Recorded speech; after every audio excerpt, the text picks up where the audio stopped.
고전 한 권 낭송. 삐녀의 소묘. 이무영. 1장. 기왕 올 테면 나 있을 제 오게. 원. 그렇게 어색해할 거야 있는가. 오래간만에 친구 찾아오는 셈 치면 그만이지. 하기야 그런 일이 없었다기로니 친구 찾아 강남도 간다는데 친구 찾아 천리쯤 오기로서니 그게 그리 망발될 게야. 없자는가. 이러한 편지를 받고 나니 그도 그럼직했다. 지난 가을부터 갑네 하고도 초란히 대상 물리듯 미뤄온 데는 물론 15원이라는 차비가 그의 생활로 보아 엄두가 안 난 것도 사실이었다. 그러나 그보다도 벌써 여러 번째 A가 한번 놀러 오라고 졸라대다시피 해도 응응. 코대답만 해오던 그로서 너를 기다리는 여성이 있다고 한다고 신이 나서 달려간다는 것도 쑥스러워. 솔깃하면서도 이때껏 미뤄온 것이다. 월, 가보게나 그려. 오래간만에 친구도 만나보겄다. 청초한 미인이 기다리겄다 믿져야 본전 아닌가. 그런 중에도 정성스런 애독자렸다. 훈이가 올라왔다가 A의 편지를 보고는 이렇게 충동이었다. 그때도 귀가 솔깃하게 들리는 것을 꿀꺽 참았다. 훈이 말 맞다나 여러 해 만에 만나는 친구요. 거기다가 자기의 작품을 모조리 읽은 한 여성이 기다린다는 것이 제가 쓴 것에 대한 정당한 평가는 그만두고라도 듣기 싫은 소리는 아니었다. 작품을 감상할 만한 여성이라면 첫째 자기의 작품 같은 것에 정력을 허비하지 않을 게고 그동안에 쓴 것을 모아둔 스크랩을 꺼내어 20, 30개 되는 그 작품들을 읽던 때의 그 여인의 심경을 상상해보다가 얼굴이 화끈한 저까지 있으면서도 그 여성을 한번 보고 싶은 생각도 들지 않는 것은 아니다. A하고도 오래간만이고 H에 찾아가면 한둘쯤은 반색할 사람도 있는 터고 하기야 서울서 구나 시골 가서 구나 같은 놈이야 별수가 있나. 그는 이렇게 이번 여행을 합리화시켜도 보았다. 그러나 무엇보다도 그로 하여금 결단을 내리게 한 것은 요새 며칠째 삼각형으로 일그러진 주인 여편네의 상판이었다. 지난 가을에 적선동 하숙을 쫓겨났을 때는 돈 10원이나 생긴 것이 있어서 아주 휘떡게 선금을 내놓아서 그 바람에 군소리 없던 주인 여편네가 한 달 두 달 소 외양 밑자리 모양으로 깔아가기만 하는 것을 보고는 됨불이 나게 채치기 시작한다. 더욱이 낯선 친구들이 며칠 도리로 그의 뒤를 수소문하는데 겁을 버쩍 집어먹은 모양이다. 오랜 밥값도 못 되는 데다가 전후 5달 동안의 갓난에 오줌 싸듯이 짤꼼짤꼼 몇 푼 주고는 이 달 접어들면서는 그나마도 시치미를 뗐다. 그래도 신문사에 가있는 장편소설이 팔린다는 바람에 눈치만 슬슬 보던 주인은 그것도 싹수가 노란 것을 어떻게 눈치를 챘는지 하루에도 몇 번씩 김씨하고 어디서 배워먹은 김씨인지는 모르지만 문안을 드린다. 김씨, 오늘은 좀 생각하셔야죠. 그저 조금만 더 참으시오. 한성이가 입에 익을 만큼 되풀이해온 대답이었다. 글쎄, 김씨도 염치가 있지 사리가 분명한 양반이 하루 이틀 밀리는 것도 면구스러울 텐데 이것 벌써 몇 달째입니까? 글쎄, 없는 걸 그런다고 나옵니까? 남같이 맘도 모지지 못해서 강도질도 못하고 말할 만한 데는 다 구멍이 막혔으니 어쩝니까? 신문사에서 그 소설을 산다니까 며칠만 더 참으시오. 소경이 제 닭 잡아먹는 줄 모른다는 격으로 그 막연하게 며칠이라는 바람에 호랑감투를 써온 마누라는 그의 고이춤이나 움켜잡듯이 달구쳤다. 시골년 보리마당질 내세우든 며칠만 내세우지 말고 똑떨어지게 날짜를 말아구려. 금음어 아니 그날도 안 되겠군. 3달 초닷새로 하지요. 그날은 때도 안 묻은 18원 딱지로만 갖다 드리리다요. 이렇게 확확 풀어넘긴 그였다. 그러나 닷새 날도 지났다. 닷새 날만 지나면 그만이겠는데 마누라쟁이는 엿새 날도 이렛 날도 닷새 날처럼 복가된다. 이 닷새가 벌써 몇 번이나 지나갔는지 알 길조차 없는 지금의 그다. 이러한 판에 운수불길한 돈 10원이 주머니 속으로 들어오자 돈내를 맡기나 한 듯이 그날 저녁 때에 A한테서 편지가 온 것이다. A의 편지를 받자 그의 마음은 다시 H시에로 쏠리었다. 북쪽이라고는 의정부밖에 가보지 못한 그라 북국의 신흥도시라는 그것만으로도 그의 마음을 사로잡기에 충분한 조건이었다. 그리고 오래간만에 친구를 만난다는 것이 아니 그보다도 자기의 작품을 꾸준히 애독해준 한 여성이 자기를 기다리고 있다는 것이 A의 말 맞다나 타협만 하면 결혼할 것까지도 생각하고 있다는 이만큼 근래에 와서 유달리 고독감을 느끼고 있던 그가 솔깃하게 들었다는 데 그렇게 부자연한 구석은 없을 것이었다. 그러나 이러한 조건이 그를 H시에로 이끈 것도 사실이나 그보다도 40, 50원이나 밥값이 밀린 터고 보니 10원만 준다면 또 얼마 참아줌직도 한 일이지만은 하늘의 별이나 따듯 노심초사한 이 10원을 고스란히 갖다 바치고 난다면 인제 언제 또 돈푼 구경을 할지 모르는 그였다. 어차피 다 끊지 못할 바에야 가고 싶은 데 나가서 며칠 마음 편하게 놀다 오리라는 엉뚱한 배짱도 앞섰던 것이다. 어쨌든 그는 하늘의 별 따듯한 10원 한 장을 시계 주머니에 꼬깃꼬깃 접어 넣고는 살짝 몸을 빼치어 역으로 나왔다. 의수히 2시간이나 남은 시간을 맥없이 앉았기도 무엇해서 우선 A에게 전보를 띄워놓고 30분 후에는 며칠 전에 시작된 진국의 어귀의 조그만 찻집에서 향락이나 하듯이 찻잔 모서리를 쪽쪽 빨았다. 2장. 온 후에야 멱살을 잡힌 채 종로 내거리에서 혼돌림을 받는 한이 있더라도 비지도 째지도 않은 찻간의 자리를 잡고 나니 숨이 다 내쉬이는 것 같았다. 차가 용산역을 빠져서 한강을 끼고 돌자 뒷덜미를 잡히는 것 같던 불안에서 해방된 듯 가슴이 다 벌어진다. 몇 달째 별로 온 여행이지만은 짐이라고는 뚜껑 깨진 만년필 한 개뿐이다.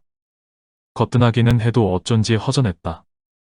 차창에 기대어 얼마 전부터 짜다 둔 장편을 마물러 보리라는 기대도 한 여행이지만은 당하고 보니 그렇지도 못했다. 그는 찻간 넷을 더듬어 주간조율을 한 권 사들고 그것을 뒤적이며 시간을 보냈다. 의정부의 차가 닫혀 찻간은 호젓할 만큼 사람이 내렸다. 동저고리바람과 어울리지 않는 중절 모자는 거의 다 내리다시피 했다. 그의 맞은편에 커다란 부대찜을 메고 출구를 찾던 까무족족한 얼굴에 야무지게 보이는 8팔자 수염을 기른 40이 될락말락한 사나이도 역부가 의정부를 외치니까 줄다름을 쳐 나간다. 박박 깎은 머리, 날선 콧날, 얄짤한 입술, 코 밑에서부터 시작된 고랑은 아랫입술까지 연달았다. 얼굴 요량에서는 격에 안 맞을 만큼 쫑긋한 귓바퀴, 비록 부대찜을 지기는 햇슬망정 균형된 얼굴이었다. 그는 그 얼굴을 지금 쓰려는 소설의 여주인공 찬영의 아버지를 삼으리라 하였다. 그것은 그리 흔한 얼굴이 아니었다. 그러나 어딘지 조선 사람의 전형적인 일면을 보이고 있다고 생각되었다. 더욱이 그 얼굴은 소위 양반의 얼굴이었다. 그는 상투를 찌우리라 했다. 수염을 조금만 더 붙이게 하고 흰털을 반쯤 섞고 고동색 마고자에다 뿔관을 씌우고 산팔바지를 입히고 까만 편리화를 신기리라 했다. 10년간 이것이 장편의 제목명이었다. 병규라는 아버지와 찬조, 찬식, 찬영, 이 3남매를 중심으로 김인현 전후의 10년간 조선이 밟아온 길을 그려보자는 것이었다. 찬영은 과도기에 있는 조선의 전형적 여성이었다. 눈앞에 가로타고 앉은 싸늘한 현실이 그의 현실을 떠난 허영과 합치되지 못하고 비극으로 끝나게 되는 그 경로를 쓰려는 것이다. 찬영은 일찍이 그의 약혼자이던 현순을 모델로 한 것이다. 아직도 남부럽지 않게 지낼 만한 대대로 전해오던 재산 끄트러기가 남았던 시절에 약혼했다가 그의 파산과 함께 깨어진 너무나 가슴 쓰린 기억이다. 8년 전 일이었다. 찬영이란 연을 음탕하고 잔인하고 효영투성이를 만들리라. 못된 구렁에 빠져서 숨이 넘어갈 때까지 하닥하닥하는 불행한 계집을 만들리라. 값싼 소설가인 그는 현순에게서 받은 굴욕을 소설 속에서 복수하려 하였다. 이것이 장부의 할 짓이냐? 스스로 타이르지 않은 바도 아니었지만은 나는 파산이기 전에 김한성 씨와 약혼한 것이지 불쏘시개도 못하는 인텔리 룸펜하고 약혼한 기억은 없습니다. 하고 문을 탁 닫고 나가던 현순의 그 마지막 밤 이른 생각만 하여도 가라앉았던 복수욕이 뻐근하게 가슴을 채우는 것이었다. 이러한 굴욕을 남기고 간 현순이것만은 오히려 잊어버리지 못하는 그였다. 미워하면 미워할수록에 그리웠다. 살점을 싹싹 저미고 싶을 만큼 미워하는 현순이면서도 품 안에 꼭 끼고 아스러지게 안아주고 싶은 현순이었다. 현순이라는 그 이름자를 보기만 해도 치가 떨리는 현순이면서도 그 글자도 못 보면 삶이라는 것까지 무의미한 것 같았다. 탄력이 없었다. 현순은 이뻤다. 그러나 한성이가 그의 미에만 끌린 것은 아니었다. 미에 끌리기도 했지만은 미보다 그의 맺고 끊는 듯한 성격에 사로잡힌 것이다. 다른 여성과 같이 우물쭈물 꾸미어대지를 않고 맺고 끊는 듯 칼로 친 듯 인제 너는 돈이 없어졌으니까 그만 미끄러져라 하는 태도에 끌린 것이다. 만약 현순이가 자기의 파산을 보고 마음이 변하여 슬슬 피하고 딴 남자와 거리를 싸다니고 하여서 은연중에 자기의 마음 변한 것을 나타내서 이쪽이 제풀에 꼭지가 물러 떨어지게 했다면 그는 그 자리에서 단념해버릴 수도 있었겠고 또 그러한 현순이었다면 저쪽에서 아무리 목이 말라 덤빈다 하더라도 눈도 거들떠볼 그가 아니었다. 그러면 당신은 김한성과 약혼한 것이 아니라 김한성의 재산과 약혼한 것이 어떤가요? 하고 서슬이 퍼렇게 덤벼들었을 때도 가늘게 뜬 눈에 웃음까지 띄고 방정식이나 외듯이 더듬지도 않고 이렇게 말한 현순이었다. 처음부터 한성 씨의 재산과만 약혼한 것이 아니지요. 하지만 한성 씨에게 그만한 재산이 없었다면 약혼하지 않았을는지 모르지요. 아니 애당초에 그런 한성 씨였다면야 오늘날과 같은 환멸은 안 느꼈을 것입니다. 이렇게 내 차는 계집을 미워하기는커녕 담신 안아주고 싶을 만큼 귀엽게 본 그였다.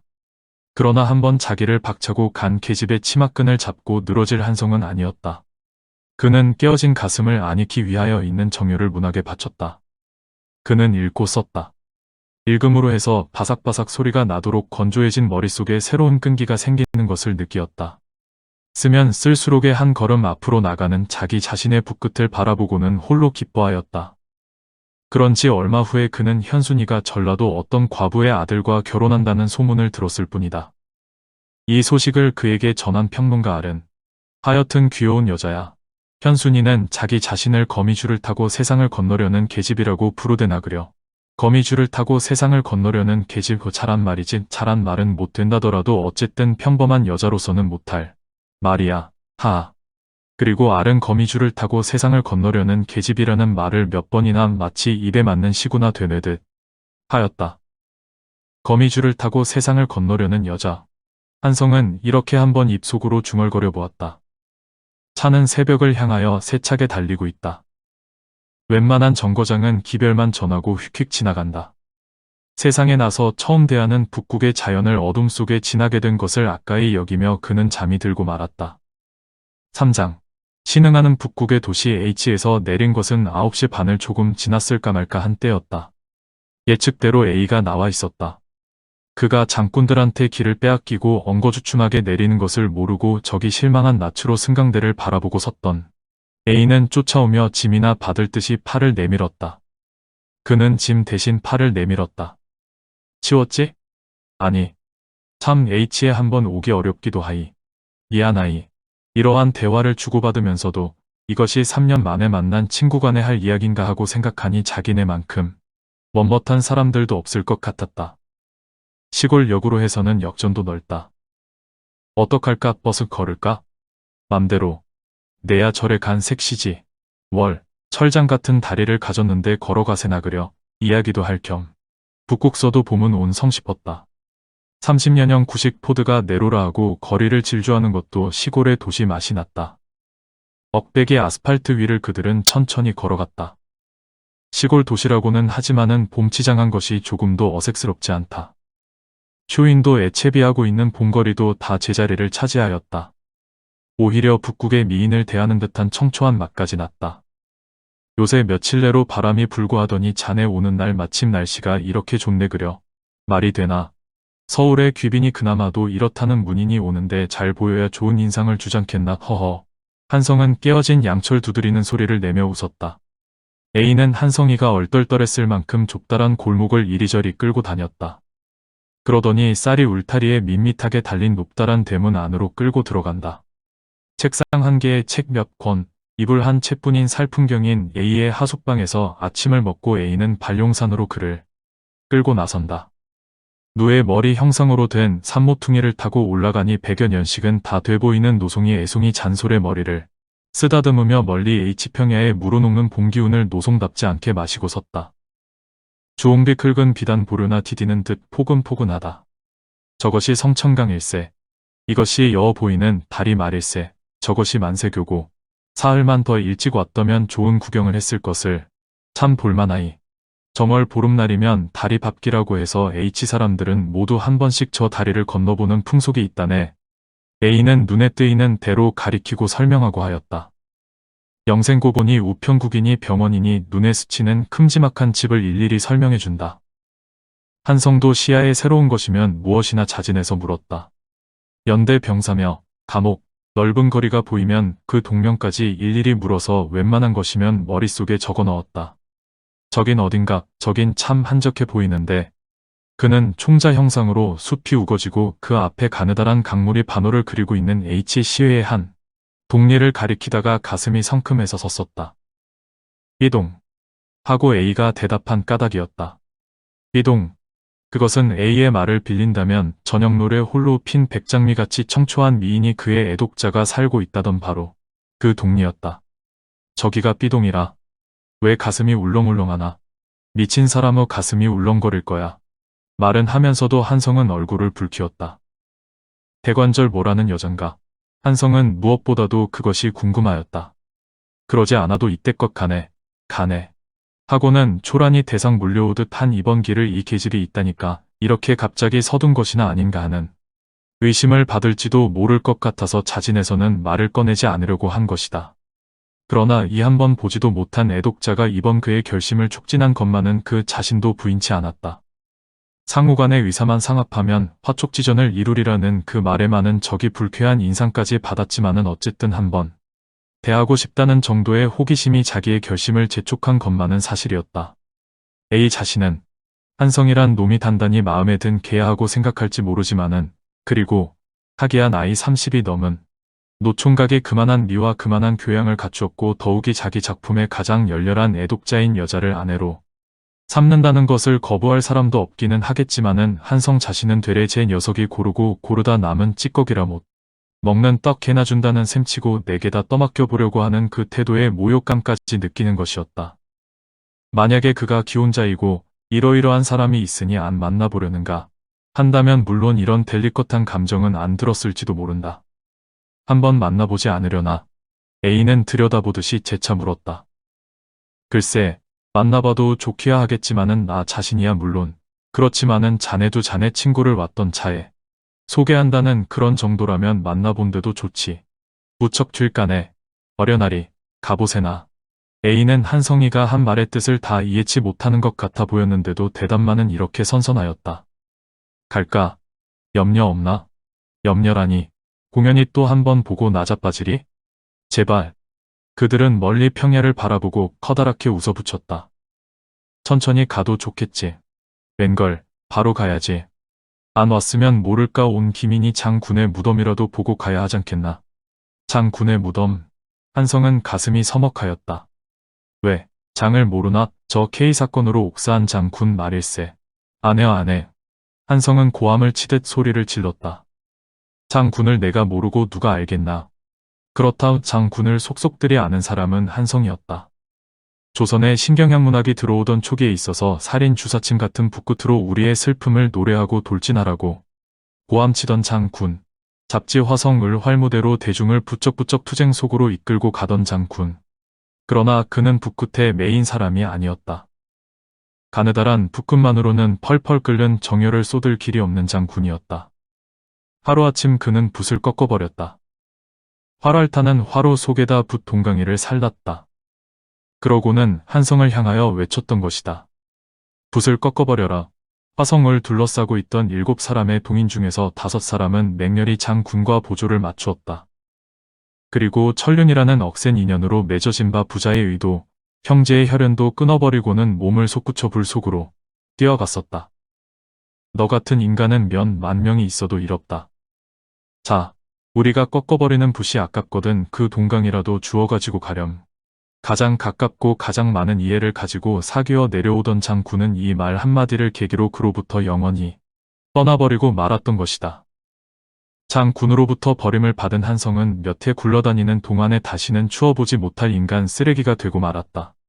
비속하게 짝이 없는 조선의 저널리즘의 추파도 보내어 종이값도 못 되는 원고료로 그날그날을 연명해가는 그지없이 초라한 인간이 되고 말았던 것이다. 장군과 현순 그들은 좋은 대상이었다. 그는 가벼이 한숨을 내쉬었다. 동아줄처럼 믿고 있던 장군이 간지 1년이 못 되어 현순도 가고 말았던 것이다. 하나는 허영의 화염 속으로 뛰어들어갔고 또 하나는 다른 화염 속으로 같은 정열과 같은 담력을 가지고 뛰어들어간 것이었다. 장군의 무덤은 여기서 뭔가 공동묘지였지? 그는 간신히 물었다. 응, 가보려는가? 가야지. 가볼 면목은 없지만은 그대로야 갈 수 있나? 여기서 뭔가 아니, 멀면 대순가 가세. 웬걸, 20분이면 조카이. 오던 길에 우리 자네 애독자한테도 다녀오세나 그려.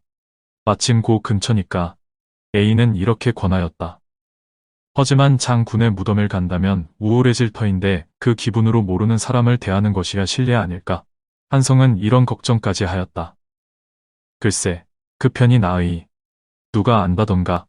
그 여자를 보는 것이 장군의 무덤을 찾는 것보다도 더 우울한 일이 될지. 그건 왜? 한성은 어쩐지 가슴이 서먹했던 것 같았다. 왜냐고 글쎄, 그럴 이유가 있지. 만나본다면 알 일이지만은 그게 모두 무슨 소릴까? 허허, 그렇게도 알고 싶은가? 는 격에 맞지 에이 않는 웃음을 한번 웃고는 머뭇머뭇하는 눈치더니 그만한 미인을 보고 우울해지지 않을 자가 누구야? 하고 껄껄 웃는다. 이 사람도. 인류의 행복을 두 어깨에 짊어지고 싸워나가던 장군의 큰 뜻과 그 의기는 한 평도 못 되는 반룡산 한 구석에 동그마니 흙을 뒤집어 쓰고 있었다. 장만억, 석차 중 억자는 겨우 알아볼 만하게밖에 흔적이 안 남은 편마를 보는 순간 한성은 소리를 내어 울고 말았다. 너 같은 인간은 몇 만 명이 있어도 쓸데가 없다. 하던 9년 전에 그 말이 그를 울리고 하였다. 지나간 9년 동안 자기가 밟아온 그 길, 커다란 검은 손이 뚫어놓은 구멍을 눈등 간지러운 교활과 바발로 새를 잡으려는 것과 같은 간사하기 짝이 없는 이지로 교묘히 피해온 장군을 싸고 도는 지나간 그때의 장면을 추억하며 한성은 울고 하였다. 그러나 지하의 장은 그에게서 눈물이 아니라 새로운 출발을 바라고 있다는 것을 한성은 깨우쳤어야 할 것이었다. 그러나 그는 너무나 초라한 계획을 세우고 있었다. 비라도 하나 해세울 수 있었으면. 사장. 그들은 구장터로 내려와서 H씨의 명물이라는 국수를 한 그릇 시켜 먹었다. 여신이 돗자리, 오지그릇 따위를 벌려놓고 앉았는 부인네들을 국수집 2층에서 한동안 구경하다가 가벼운 기분으로 A의 뒤를 따라섰다. H란 살기 좋은 곳, 날날날란. A는 가끔 편지할 때마다 창작 노래라던 H의 창가를 쉴 새 없이 불러서 그를 웃기려고 애쓴다. H 고보를 옆으로 보며 영생고보 턱 밑을 빠져서 다시 대통 같은 골목으로 한동안 들어가던 A는 그를 우물가에다 세워놓는다. 그러고는 다짐이나 받듯이 어떠한 일이 있든지 우울해서는 안 되네. 약속하겠지? 한성은 웃음까지 섞어서 쾌쾌히 대답하였던 것이다. 다짐을 받은 A는 다시 걷기를 시작하였다. 그러더니 우물가에서 연암은 집 떨어진 단출한 대문 앞에 서더니 여기 잠깐 섰게나 하고 안으로 들어갔다. 문패에는 박우순이라고 씌어진 것이 말하던 예의 그 여자와는 성만이 같았다. 안에서 문 여닫는 소리가 난다. 그러고는 다시 한동안 잠잠하더니 다시 문 여는 소리가 나고 구두 뒤꿈치만 딛고 걸어오는 발소리가 났다. 한성은 마치 아주 오래간만에 연인을 만나기나 하는 것 같은 가슴에 동요에 가만히 귀를 기울이고 있었다. 자, 들어오게. 지금 감기로 누워있는데 뭘 어떤가. 당자가 좋다는 데야 자네만 해도 그이의 병 낫기를 기다릴 수도 없을 게고. 머뭇머뭇하는 한성을 이렇게 달구쳐서 A는 먼저 앞을 섰다. 그는 A가 시키는 대로 할 밖에 없었다. 마당 안으로 들어서니 흐너진 조그만 화단 자취가 있다. 그 옆에 가는 철사로 얽은 우수히 한 평이나 되는 닭도 없는 닭집이 있다. 보기만도 이 집 주인은 순결하고 고상한 취미를 가졌으리라는 것이 추측되었다. 미닫이가 다르륵 열린다. 그 다르륵 소리에 맞추어 그의 가슴도 다르륵 떨렸으나 나타난 얼굴은 조그만 소녀였다. 자, 들어가세. A는 또다시 앞장을 섰다. 손이 왔음에도 불구하고 주인이 낮바대기도 안 보인다는 것이 적지 않게 불쾌했으나 그는 A를 따라 방으로 들어갔다. 방은 텅 비었었다. 아랫목에 꽃 놓은 돗자리가 한 입 갈리고 재떨이에 은하 한 갑이 놓였을 뿐이다. A의 지시대로 그는 자리를 잡았다. 그러나 이 방에 들어와서부터 도무지 마음을 진정치 못하는 듯한 A의 태도가 한성의 눈을 벗어나지는 못하였다. 한동안 담배를 피우다 일어났다 하더니 정색을 하고 저 방에 있는데 문을 열더라도 자빠지지 말게 하고 또 한 번 다지는 바람에야 한성은 킥하고 웃음을 터뜨리었다. 그러고는 A의 손등을 꼬집었다. A 선생님, 문 좀 열어주세요. 하는 소리가 옆방에서 났다. 그는 그 말소리에서 너무나 파리한 여주인을 보았다. A는 흘끗 한성의 눈치를 훔쳐보고는 가만히 몸을 일으켰다. 그는 처음부터 끝까지 연극을 꾸미는 것 같은 A를 간지러운 듯한 감정으로 보고만 있을 수밖에 없었던 것이다. 그러나 미닫이가 열리며 이쪽을 내려다보는 그 얼굴을 보고야 한성은 A가 연극을 꾸미는 것이 아니라는 것을 깨달았다. 연극은 연극이었다. 그러나 그가 연극이라고 생각한 것은 A의 동작을 의미한 것에 멈췄던 것이다. 김 선생님, 그 얼굴의 주인공은 이렇게 자기를 불렀다고 한성은 생각하였다. 그러나 기실은 문이 열리기 전부터 가득하게 눈물 괸 눈으로 그 여인은 아랫목을 내려다보고만 있었을 뿐이었다. 자쪽만해진 얼굴, 바스러진 머리, 샘문틀을 붙잡아서 겨우 몸을 가누고 있는 그 여인, 그것은 8년 전의 현순 바로 그 사람이었던 것이다. 오, 현순. 이밖에 그는 말을 못했다. 그는 A의 존재도 잊어버렸다. 그리고는 현순의 앞으로 썩 나서서 이불을 싸고 앉은 현순이를 들여다보았던 것이다. 선생님, 놀라셨지요? 그는 대답을 못했다. 그 대신 A를 쳐다보고 물었다. A군, 나는 아무것도 모르겠네. 자네가 대답해 주게나. 날더러 대답을 하란 말인가? 하고 그는 앉았다. 그 전에 난 자네한테 사과를 해야겠지. 그러나 놀라지 않는다는 약속이었으니까. 지금까지의 모든 것은 현순 씨가 한 일일세. 나는 다만 시키는 대로 쫓았을 뿐이야. 평범한 말로 이것을 표현한다면 운명이겠지. 운명. 그러나 이 이상 나는 더 말할 수가 없네. 현순 씨의 입에서 자기의 과거를 들을 수도 이제는 없겠지. 지난 8년간 한 여성이 걸어온 길은 그 여성의 기록이 설명해 줄 것일세. A가 이렇게 말을 마치기도 전에 현순은 한성의 무릎에 엎드려 울음을 터뜨렸다. 벌써 울 기운조차 없이 된 현순이것만 한성의 무릎이 흥건하게 젖도록 울고 했던 것이다. 과거 8년간 그만큼 울어본 현순이었건만은 울어도 끝이 없었다. 서름은 서름을 낳고 눈물은 눈물을 자아냈다.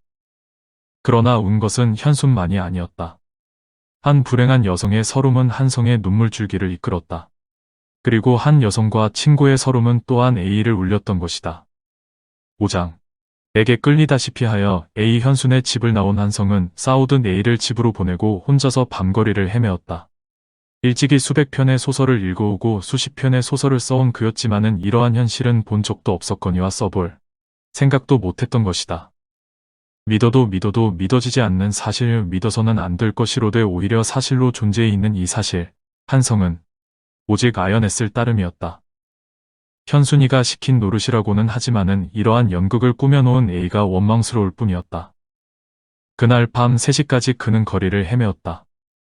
왜 헤매는지 이 현실의 그 어느 구석이 자기를 괴롭게 하는지조차 그는 몰랐다. 다만 뻐개질 듯이 괴로운 가슴에 고통을 깨달을 뿐이었다. 이 괴로움을 가슴에 안은 채로 잠이 올 리는 만무하였다. 그보다도 아직도 서먹서먹한 사이인 A의 동료인 J에게 그 꼴을 보이고 싶지 않아서 그는 그날 밤을 여관에서 새우고 이튿날도 정오나 되어서 A의 하숙으로 돌아갔다. 아이고, 인제 오시는군. 주인마님이 덤벼들듯 반가워한다. 알고 보니 새벽에 수세권을 내려다가 함창여관에서 유한다는 말을 A에게서 듣고 그만두었다고 한다. A가 그래요. 하고 그는 좀 의아했다. 그러고 보면 간밤에 밤새도록 자기의 뒤를 따라다닌 것이로구나 생각하니 그의 우정에 새삼스러이 감사하는 마음이 생겼다. 방에 들어가기도 싫고 해서 폐에 앉았으려니까 A도 친구 집에서 자고서 그제서야 돌아왔다. 그날 밤 A와 함께 또 현순을 찾았다. 현순을 본다는 것은 더욱이 오늘날과 같은 비참하게 된 현순을 본다는 것은 괴로운 일이었다. 그러나 그러한 현순 아무리 제 잘못으로 제 몸을 그르친 현순이라고는 하더라도 이미 죽음을 며칠밖에 남기지 않은 그나마 도 모든 사람이 기피하는 병이라고는 하지만은 그러한 현순을 보고도 못 본 채 한다는 것은 그에게는 더 괴로운 일이었다. 벌써 그를 구해줄 힘은 그에게는 없었다. 아니 이 세상에 그 누구에게도 없을 것이었다. 그 앞날도 며칠 안 남은 한 여성을 마음껏 안위시켜 최후의 마지막 시간이 남아 행복스러운 마음으로 죽어가게 하자는 것이 그의 위안이었던 것이다. 우셨어요? 갈 때마다 현수는 눈물을 머금었다. 그것을 보는 것은 그에게는 너무나 괴로운 일이었다. 현순이, 왜 나만 보면 우옥, 만약 그런다면 나는 내일이라도 서울로 가고 말 겁니다. 자, 약속해 주시오. 현수는 순진하게 고개를 숙였다. 그러고는 갈퀴발같이 된 손으로 그의 손을 자그시 쥐는 것이었다. 이튿날은 혼자서 오전에 갔다. 마침 의사가 와 있어서 사생 여부만을 가만히 물었다. 글쎄요, 병자한테는 못할 말이지만은 어렵겠지요. 폐란 제3기를 넘는다면 그만이니까, 꼭 산다면 그것은 기적이겠지요. 그러나 병자에게는 절대 그런 말을 말도록 하시는 것이 좋을 겁니다. 워낙 하르빈에서 여기 왔을 때부터 절망이었습니다. 그러나 할빈에서 어떠한 생활을 하였는지는 의사도 모르는 모양이었다. 아니 의사뿐이 아니라 A까지도 현순이가 하르빈에서 왔다는 것만을 알 뿐이요. 하르빈에서의 그의 생활에 대하여는 아무런 지식도 갖고 있지 못했었다. 그것은 오직 그의 기록만이 알고 있을 뿐이다. 그러나 그 기록은 일찍이 A가 첫 장을 한번 보았을 뿐 아직도 그것을 읽어본 사람은 없었다. 뜻하지 않은 현순과의 해후로 한성의 상경은 하루하루 밀리어 갔다. 그는 현순의 병석을 떠나지 못했다. 그는 붙박이로 밤낮을 꼬박 새기도 했다. 잠이나 좀 푹 자리라고 A의 하숙으로 온 어떤 날 새벽이었다. A가 허둥지둥 쫓아왔다. A와 그가 병실을 나온 지 3시간이 못 되어 사람이 왔다는 그것만으로도 그는 모든 것을 깨달을 수 있었다. 웬일인가? 그는 바지를 꿰며 물었다. 아마 몰핀을 먹은 모양이야. 나무랄 수도 없는 일이지만 그들이 간 때는 의사도 다녀간 후였다. 현순하고 한성이 부르는 소리에 현수는 겨우 눈을 떠서 한동안 쳐다보더니 다시 눈을 감는다. 그래도 미진했던지 커다란 눈물이 눈물 자신보다도 설게 천천히 볼을 흘러내리고 있다. 선생님, 저원 거미줄을 타고 세상을 건너려던 어리석기 짝이 없는 계집입니다. 그러나 하늘이 도우사 선생님의 품 안에서 죽게 된 것만으로도 그지없는 행복감을 느낍니다. 혀도 굳어진 지 오래였었다. 현수는 가슴속에 서리고 서린 하소연을 제 입으로 전할 길 없이 간단한, 그러나 너무나 침통한 A와 한성에게 남기는 편지 한 장씩을 남기고 영원히 가고 말았던 것이다. 이놈아 이 되놈아. 아이고 머니 저놈. 가끔 이렇게 되뇌는 헛소리 이것만으로도 이 기록이 무엇을 의미하는지는 짐작되는 것이었다. 죽여라 죽여. 이렇게 부르짖을 때마다 현순의 얼굴은 추할 만큼 일그러졌다. 열이 40도까지 올라간 후로는 전혀 의식을 잃고 한성씨를 되풀이하던 현수는 그 한성이를 옆에 놓고는 그대로 가버리었다. 그러나 공포와 환희의 연쇄인 그의 일생은 끝났다. 가고만 현순. 저의 말 맞다나 거미줄을 타고 세상을 건너려다 떨어진 한 여성의 500페이지나 되는 그 참회록은 장차 소설가인 한성의 주선으로 발표될 것이겠기에 작자는 이 이야기는 여기서 끝맺으려는 것이다. 오직 작자가 바라는 것은 한성과 같은 먹기 위해서 글을 쓰는 작가의 붓끝이 그 여성의 생생한 기록에 너무 많이 그어지기를 기뻐하지 않는다는 것을 그에게 충고해 둘 뿐이다. 이상 삐녀의 소묘낭송